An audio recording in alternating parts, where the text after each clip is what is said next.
Break news. మావోలకు మరో ఎదురు దెబ్బ తగిలింది. గత 2 రోజుల్లో జరిగిన ఎదురు కాల్పుల్లో 30 మంది మావోయిలు చనిపోయారు. చనిపోయిన మావోయిస్టుల్లో 12 మంది మహిళా మావోయిస్టులు కూడా ఉన్నట్లుగా సమాచారం. ఇటు మావోయిస్టు పార్టీ కేంద్ర కమిటీ సభ్యులు కూడా కర్రెగుట్టలో ఉన్నట్లు తెలుస్తోంది. దీంతో భద్రతా బలగాలు కర్రెగుట్టలలో చుట్టుముట్టాయి. కాల్పులు జరుపుతూ ముందుకు సాగుతున్నాయి.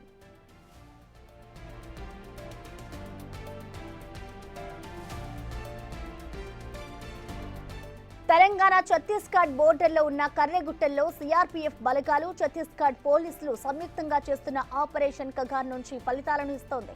20,000 మంది కలిగిన భద్రతా బలగాలు మావోల కోసం జల్లెడ పడుతున్నాయి. గత నెల 21వ తేదీ నుంచి మొదలైన మావోల వేట నాన్ స్టాప్ గా కొనసాగుతూనే ఉంది. తాజాగా జరిగిన ఎన్కౌంటర్లో 22 మంది మావోలు చనిపోక భద్రతా బలగాలలో కొందరికి తీవ్రంగా గాయాలయ్యాయి. సిఆర్పీఎఫ్ కోబ్రా యూనిట్లోని సభ్యునికి, ఛత్తీస్గఢ్ పోలీసు విభాగంలో జిల్లా reserve guard special task force సభ్యుడికి గాయాలయ్యాయి. ఇక కర్రెగుట్టలో జరిపిన ఐఈడీ బ్లాస్ట్ లో 2 రోజుల క్రితం కోబ్రా విభాగంలోని అసిస్టెంట్ కమాండర్ సాగర్ ఓ కాలు కోల్పోయారు. ఒక పక్క భద్రతా బలగాలకు ఎదురు దెబ్బలు తగులుతున్నా వెనకడుగు వేయకుండా మావోలు భరతం పడుతున్నారు.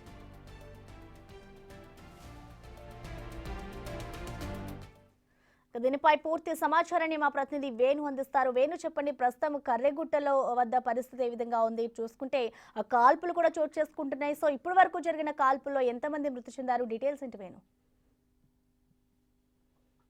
ప్రసన్న, ఈ నెల మొత్తంగా 22 వరకు ఈ యొక్క కర్రెగుట్టల ప్రాంతాల్లో కంప్లీట్ గా సెర్చ్ ఆపరేషన్ పూర్తి చేయాలంటూ కూడా పై స్థాయి అధికారుల ఆదేశాలన్నట్లు కూడా చేస్తుంది. ఇందులో భాగంగానే గత 1 వీక్ నుంచి కంప్లీట్ గా ప్యారలల్ కూంబింగ్ నిర్వహిస్తూ కర్రెగుట్టల ప్రధాన కింది భాగం అంతా కూడా సాయుధ బలగాలు తమ స్వాధీనంలోకి తీసుకున్నాయి. ఇక కాల్పులు జరుపుకుంటూ కూడా కర్రెగుట్ట లోపలికి ముందుకు కలుతూ వెళ్తున్న పరిస్థితి. సో మొత్తంగా ఈ 4 రోజుల పాటు కూడా భారీ స్థాయిలో ఎదురు కాల్పులు కూడా చోటు చేసుకున్నాయి. ఈ ఘటనలో సెర్చ్ ఆపరేషన్ దాదాపు 48 గంటల పాటు హోరాహోరీ కాల్పులు జరిగాయి. నిన్న సాయంత్రం వరకు ఎదురు కాల్పులు కూడా ముగిసిన తర్వాత సెర్చ్ ఆపరేషన్ లో మొత్తంగా 30 మందికి పైగా మావోయిస్టుల మృతదేహాలు సాయుధ బలగాల గురించి, అంటే ఇదంతా కూడా PLJ-1 ప్లాటూన్ కు సంబంధించి ఫస్ట్ లేయర్ ఆఫ్ డిఫెన్స్ గా ఉండేటువంటి 30 మంది బలగాలతో ఉండేటువంటి మావోయిస్ట్ దళం. సో ఆ మావోయిస్ట్ దళం మొత్తం కూడా మట్టుబెట్టినట్లు కూడా తెలుస్తుంది. వీళ్ళకి సంబంధించి ఇంకా ఈ తర్వాత సెకండ్ లేయర్ ఆఫ్ డిఫెన్స్ ఉంటుంది కాబట్టి అది ఇంత దృఢమైనటువంటి టీం ఉంటుంది. సో అందుకోసమే ప్రత్యేకంగా టీమ్స్ అన్నిటిని కూడా మరొకసారి కర్రెగుట్టల వద్ద డిప్లాయ్ అయితే చేస్తున్నారు. దాంతో పాటుగా భారీ స్థాయి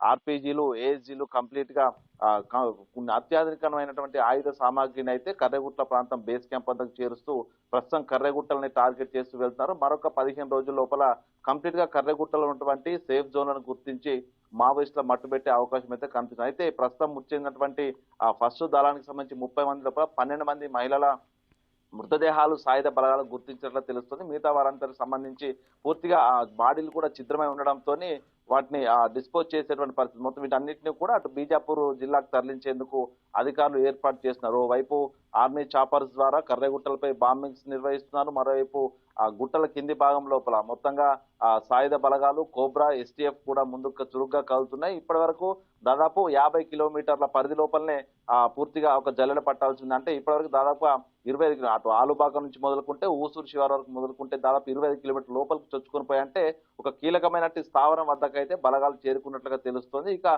మరో కొద్ది రోజుల్లోనే పూర్తి స్థాయి ఎదురు కాల్పులు జరిగే అవకాశం ఉంది. ఎందుకంటే కీలకంగా భావిస్తున్నటువంటి ప్రధాన కర్రెగుట్టల్లోని బంకర్ జోన్ల వద్ద కూడా మా సాయుధ బలగాలు చేరుకుంటున్నాయి. అయితే కొంత మావోయిస్టులకు గుర్తింపు, ల్యాండ్ మైన్లకు గుర్తింపు అయితే ప్రధానంగా అక్కడ కష్టతరంగా మారుతుంది. ఎందుకంటే ప్రధాన బేస్ జోన్ కాబట్టి ఆ ప్రదేశం లోపల భారీ స్థాయి ల్యాండ్ మైన్లు, డిటోనేటర్లతో అమర్చడం వల్ల ఆ సాయుధ బలగాలు వాటిని డిటెక్ట్ చేయడానికి మాత్రం చాలా ఇబ్బంది పడుతున్నట్లు తెలుస్తుంది. ఇప్పటికే అటు K3, K9 డాగ్ స్క్వాడ్ బృందాలు పూర్తిగా ఎండవేడిమికి చనిపోతుండడంతో మైన్ డిటెక్టర్లు మాన్యువల్ గా మైన్ డిటెక్టర్ల ద్వారానే అక్కడ మైన్స్ ను గుర్తిస్తూ వాటి వద్ద ఒక జెండాలు పాతుకుంటూ వెళ్తున్నారు. వెనుకొచ్చినటువంటి మావోయిస్ట్ సాయుధ బలగాలన్నీ కూడా వాటిని డిటోనేట్ చేస్తూ పేల్చుకుంటూ వెళ్తున్నాయి. సో ఈ క్రమంలోనే కొంత ఆలస్యం జరుగుతా ఉంది. కర్రెగుట్ట లోపల కూంబింగ్ అనేది కూడా తెలుస్తుంది. మొత్తానికి మావోయిస్టులకు భారీ ఎదురుదెబ్బ. ఎందుకంటే 30 మందికి పైగా దళాన్ని తుడిచిపెట్టారంటే ఒక కీలకమైన ఎదురుదెబ్బ అని చెప్పుకోవచ్చు. ఇక దాదాపుగా సెంట్రల్ కమిటీకి సంబంధించిన సభ్యులంతా కూడా అందులోనే దాక్కుని ఉంటారనేటువంటి అంశం నిఘా వర్గాల సమాచారం ఇవ్వడంతో మరి దాదాపు 2 వారాల లోపలే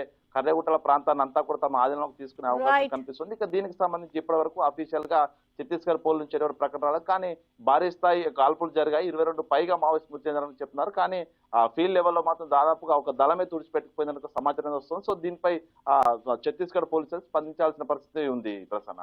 right Venu, thank you. Ticket భద్రతా బలగాలైతే కర్రెగుట్టలను చుట్టుముట్టాయని చెప్పుకోవాలి. ఈ నెల 22 వరకు కూడా అక్కడ భద్రతా బలగాలు సెర్చ్ ఆపరేషన్ కొనసాగిస్తున్నాయి. ఇటు మావోయిస్టులు అలాగే భద్రతా బలగాల మధ్య కూడా కాల్పులు జరుపుతున్నారు.